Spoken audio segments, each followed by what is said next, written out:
ছোট বড় খবর নিয়ে আমি অনুশ্রী শুরু করছি আপনাদের প্রিয় অনুষ্ঠান খেলা আর খেলা।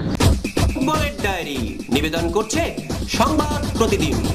এশিয়ান কাপ খেলতে এই মুহূর্তে দোহায় রয়েছে ভারতীয় দল। মনে করা হচ্ছে এটাই সুনীল ছেত্রীর শেষ প্রতিযোগিতা, তারপরে জাতীয় দলের জার্সি তুলে রাখবেন। তবে কোচ ইগোর স্টিমাচ পরিষ্কার জানিয়ে দিয়েছেন সুনীলকে অবসর নেওয়ার জন্য কোনো চাপ দেওয়া হবে না, অবসর পুরোপুরি ওর সিদ্ধান্ত। যদি একই রকম খিদে নিয়ে ও ফুটবল মাঠে নামে এবং ফিটনেস একই রকম থাকে, খেলাটাকে যদিও আগের মতোই উপভোগ করে, তাহলে যতদিন খুশি ও খেলে যেতে পারে। ভারতে অনেক ক্ষুদে ফুটবলের কাছে ও আদর্শ, অনেকেই সুনীলের মতো হতে চায়। এই অনুষ্ঠানের জন্য স্মার্ট তরুণী অ্যাঙ্কার শীঘ্রই প্রয়োজন। আগ্রহীরা আজই ফোন করুন 9836938876 9836938876।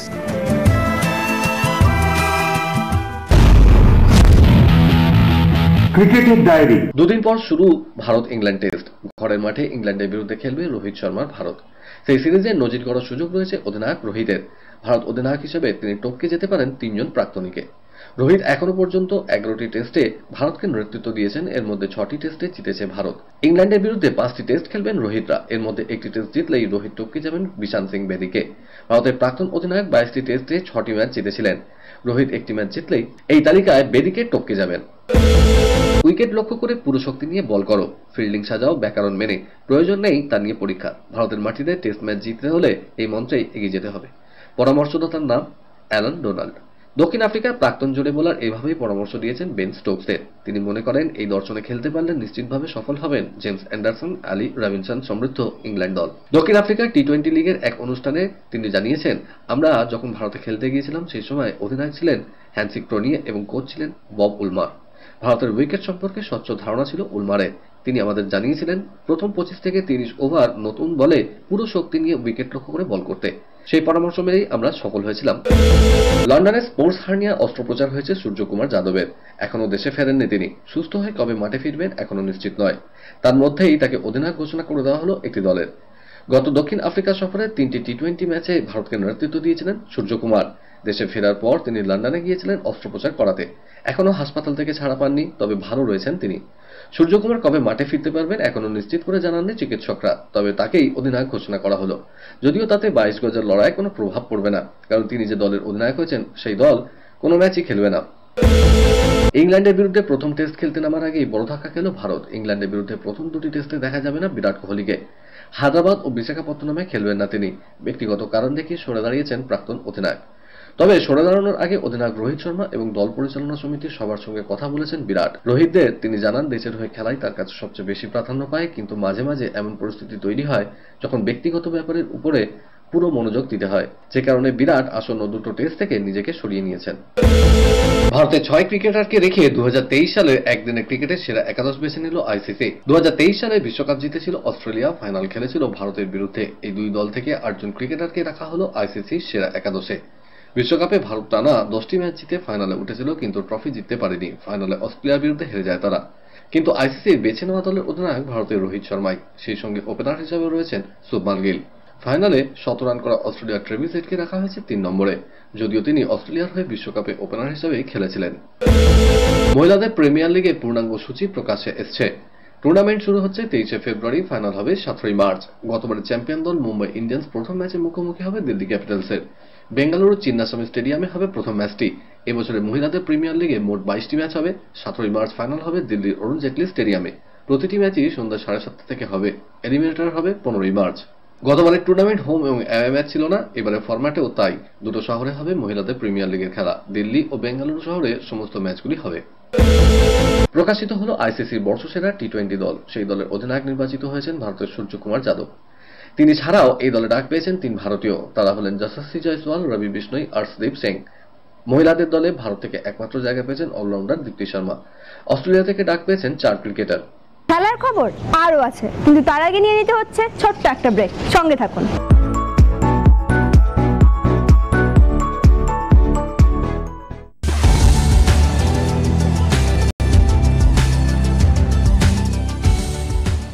কেআরকে নিউজ মিডিয়া প্রযোজিত সাপ্তাহিক বিনোদনমূলক অনুষ্ঠান বিনোদন.com দেখুন প্রতি শনিবার ঠিক রাত 10টা 15 আপনাদের প্রিয় চ্যানেল ভিশনে।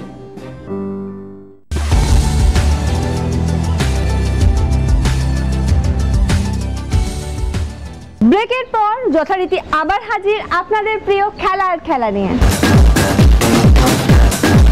বিদেশের ডায়েরি। লা লিগায় নাটকীয় জয় পেল বার্সেলোনা। জাভির দল 4-2 গোলের ব্যবধানে জয়ী রিয়াল বেটিসের বিরুদ্ধে। বার্সার হয়ে হ্যাট্রিক করেছেন ফেরান তোরেস। 21 ও 48 মিনিটে গোল তার, 56 ও 59 মিনিটে জোড়া গোলে বেটিসকে সমতায় ফেরান ইসকো। দর্শকরা যখন ধরে নিয়েছেন ম্যাচ গড়াচ্ছে ড্রয়ের দিকে, শেষ মুহূর্তে পট পরিবর্তন। 90 মিনিটে বার্সাকে এগিয়ে দেন জোয়াও ফেলিক্স। সংযুক্তি সময়ে 2 মিনিটে নিজের তৃতীয় গোল ও হ্যাট্রিক করে বার্সার জয় নিশ্চিত করেন তোরেস। এই জয়ে 20 ম্যাচে 44 পয়েন্ট নিয়ে বার্সা রইল 3-এ, শীর্ষে জিরোনা। উয়েফা ব্যালন ডিওর এবং ফিফার দ্য বেস্ট পুরস্কার নিয়ে এবার সংশ্লিষ্ট দুই সংস্থাকে রীতিমতো কড়া ভাষায় আক্রমণ জানালেন ক্রিস্টিয়ানো রোনাল্ডো। পর্তুগালে একটা সাক্ষাৎকারে তিনি বলেছেন, ব্যালন ডিওর এবং ফিফার দ্য বেস্ট পুরস্কার দুটি ক্রমশ নিজের বিশ্বাসযোগ্যতা হারিয়ে ফেলছে। এই দুই ক্ষেত্রেই বর্ষসেরা ফুটবলারের সম্মানে পুরস্কৃত হয়েছেন লিওনেল মেসি। সরাসরি আর্জেন্টাইন মহাতারকার নাম না নিলেও মেসির প্রতি যে আনুগত্য বাড়তি দেখিয়েছে উয়েফা ও ফিফা, রোনাল্ডোর বক্তব্যে তেমনই ইঙ্গিত ছিল। 2022-23 মরশুমে ব্যালন ডিওর আগেই পেয়েছিলেন লিও মেসি। গত সপ্তাহে ফিফা দ্য বেস্ট পেতেই বিশ্বজুড়ে সমালোচনার ঢেউ ওঠে। টুকরো খবর।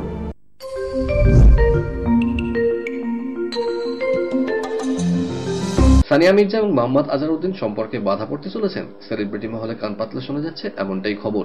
সানিয়া মির্জার বোন আনাম মির্জা নাকি এবার 7 পাকে বাধা পড়তে চলেছেন মোহাম্মদ আজহারউদ্দিনের পুত্র আসাদের সঙ্গে। আনামের প্রেমে নাকি হাবুডুবু খাচ্ছেন আজহার পুত্র। সানিয়া থেকে 7 বছরের ছোট আনাম, পেশায় ফ্যাশন ডিজাইনার। বর্তমানে দুজনেই সিঙ্গেল। বছর 3 আগে 2016 8ই নভেম্বর হায়দ্রাবাদে আকবর রশিদের সঙ্গে গাঁটছড়া বেঁধেছিলেন সানিয়া মির্জার বোন। আজ আয়োজিত হয়ে গেল ভারতীয় ক্রিকেট বোর্ডের বার্ষিক পুরস্কার বিতরণী অনুষ্ঠান। করোনার পর প্রথমবার এই প্রতিযোগিতার আয়োজন করা হয়েছিল। সেই প্রতিযোগিতায় জীবনকৃতি পুরস্কার পেয়েছেন রবি শাস্ত্রী। ক্রিকেটার এবং কোচ হিসাবে তার অবদানের কথা মাথায় রেখেই এই পুরস্কার তুলে দেওয়া হলো তাকে। এছাড়া বর্ষসেরা ক্রিকেটারের পুরস্কার পেয়েছেন শুভমান গিল। গত বছরের পারফরমেন্সের কথা মাথায় রেখেই এই সিদ্ধান্ত নেওয়া হয়েছে। প্যারিস অলিম্পিকে কঠিন গ্রুপে জায়গা পেল ভারতীয় পুরুষ হকি টিম। গ্রুপ বিতে ভারতের সঙ্গে রয়েছে বেলজিয়াম, অস্ট্রেলিয়া, আর্জেন্টিনা, নিউজিল্যান্ড এবং আয়ারল্যান্ড। অন্যদিকে গ্রুপ এতে রয়েছে Holland, Germany, Great Britain, Spain, France ও দক্ষিণ আফ্রিকা। কেপটাউনে 4 দেশীয় হকিতে ভারত 4-0 করে হারালো ফ্রান্সকে। অধিনায়ক হারমনপ্রীতের জোড়া গোল ছিল সেখানে। রড লেভার এডনায় রীতিমতো ঝড় তুলে অস্ট্রেলিয়ান ওপেনের কোয়ার্টার ফাইনালে উঠলেন বিশ্বের 2 নম্বর তারকা কার্লোস আলকারাজ। চতুর্থ রাউন্ডের ম্যাচে স্প্যানিয়ার্ড 6-4, 6-4, 6-0 সেটে উড়িয়ে দিয়েছেন সার্বিয়ার মায়োমি কোচমাভিনোভকে। কোয়ার্টার ফাইনালে তরুণ আলকারাজকে চ্যালেঞ্জ জানাবে জার্মানের টেনিস তারকা আলেকজান্ডার জেরেভ। চতুর্থ রাউন্ডে হাড্ডাহাড্ডি লড়াইয়ে ষষ্ঠবার্ষিক জেরেভ 7-5, 3-6, 6-3, 4-6, 7-6 গেমে হারান ক্যামেরন নরিকে। 4 সেটের লড়াই জিতে পুরো সিঙ্গেলসে কোয়ার্টার ফাইনালে উঠলেন তৃতীয় বাছাই দানিল মেদভেদেভ। তিনি 6-3, 7-6, 5-7, 6-1 সেটে জয়ী নুনো বোর্জেসের বিরুদ্ধে। শেষ আটে মেদভেদেবের প্রতিদ্বন্দ্বী নবম বাছাই হুবার্ট হুরকেজ। তিনি 7-6, 7-6 এবং 6-4 সেটে হারান আর্থার কাজাকসকে। মহিলাদের সিঙ্গলসের শীর্ষ বাছাই বিশ্বের 1 নম্বর ইয়েগা সিওটেককে হারিয়ে চমকে দিয়েছিলেন লিন্ডা নস্কোভা। তিনি পৌঁছেছিলেন কোয়ার্টার ফাইনালে। চতুর্থ রাউন্ডে নস্কোভার প্রতিদ্বন্দ্বী ছিলেন এলিনা সিয়াতলানা। প্রথম সেটে নস্কোভা যখন 3-0 এগিয়ে পিঠের পেশির চোটে ম্যাচ ছেড়ে দেন সিয়াতলানা। কোয়ার্টার ফাইনালে চেক প্রজাতন্ত্রের নস্কোভাকে খেলতে হবে ইউক্রেনের ডায়ানা ইয়ামিস্ট্রাকের বিরুদ্ধে। পুরুষ ডাবলসে কোয়ার্টারে উঠলেন ভারতের রোহন বোপান্না ও তার অস্ট্রেলীয় পার্টনার ম্যাথু এবডেন। তারা 7-6, 7-6 ফলে জয়ী হলেন ওয়েসলি কুলহফ এবং নিকোলা মেকটিচের বিরুদ্ধে। কলকাতার ডায়েরি নিবেদন করছে গুডেস হসপিটাল। ডার্বি জয় অতীত। আজ থেকেই সুপার কাপ সেমিফাইনালের প্রস্তুতিতে নেমে পড়েছে ইস্টবেঙ্গল। আগামী বুধবার ক্লেটনদের প্রতিপক্ষ জামশেদপুর এফসি। কার্লোস কোয়াদ্রাত বনাম খালিদ জামিলের মগজাস্ত্রের লড়াই ঘিরে মহানদীর পাড়ে চড়ছে পারদ। স্প্যানিশ কোচের গেম রেটিং ভরসা যোগাচ্ছে সমর্থকদের। তুলে মজুদ সেটপিস অস্ত্র। বল পজিশন দখলে রেখে প্রতিপক্ষকে হতোদ্যম করাই তার লক্ষ্য। তবে মাঝমাঠে বোরা হেরেরার অনুপস্থিতি চিন্তায় থিঙ্ক ট্যাঙ্ক। শুধু বল হোল্ড করাই নয়, স্প্যানিশ মিডিয়াও ডেড বল মুভও দক্ষ। ক্ষমতা রয়েছে খেলা সুইচ করার। মোহনবাগানের বিরুদ্ধে প্রচুর ওয়ার্কলোডও নিয়েছিলেন তিনি।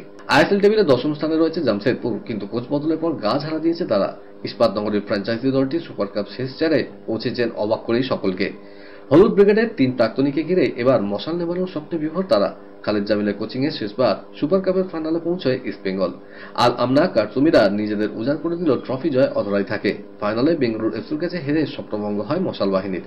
কাকতালীয়ভাবে 6 বছর পর ইস্টবেঙ্গলের ফাইনালে ওঠার রাস্তায় সবচেয়ে বড় কাঁটা সেই খালিদ জামিলি। একই সঙ্গে আরও 2 লাল হলুদ প্রাক্তনী স্ট্রাইকার ড্যানিয়েল চিমা এবং অভিজ্ঞ গোলরক্ষক রেহেনেস তার অন্যতম অস্ত্র। কাঁটা দিয়েই কাঁটা তুলতে চান তিনি। নিঃশব্দের ডার্বি দেখার পর স্ট্র্যাটেজি তৈরি করতে ব্যস্ত খালিদ জামিল।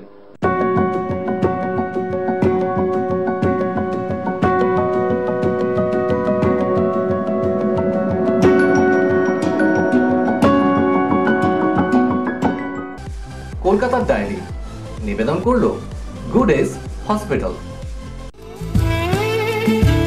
এই অনুষ্ঠানের জন্য স্মার্ট তরুণী অ্যাঙ্কার শীঘ্রই প্রয়োজন। আগ্রহীরা আজই ফোন করুন 9836938876। আজ তবে এ পর্যন্তই থাক, আবার দেখা হবে আগামীকাল ঠিক এই সময় এই চ্যানেলে। শুভরাত্রি।